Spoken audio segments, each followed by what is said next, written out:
Hello guys, welcome back to our channel Jaanu talks. ఎలా ఉన్నారండి అందరూ?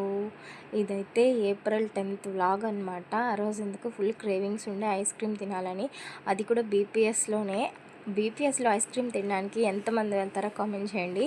నేను మాత్రం అక్కడ వేసే నట్స్ కోసం అయితే వెళ్తాను. చాలా బాగుంటాయి కదా నట్స్ అయితే.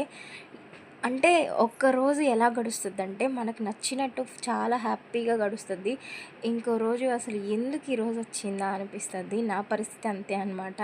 ఆ రోజు నైట్ అంత హ్యాపీగా గడిచిపోయింది. తెల్లారే full fever and body pains వచ్చి ఇంకా హాస్పిటల్ అడ్మిట్ అయ్యాను అనమాట.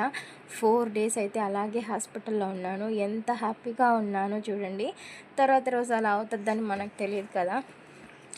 అందుకే అంటారు, ఏ రోజుకి ఆ రోజే అనుభవించేయాలి, తర్వాత రోజు మనది కాదు అని. ఇంకా అలా హాస్పిటల్లో అయితే 4 days ఉన్నాను.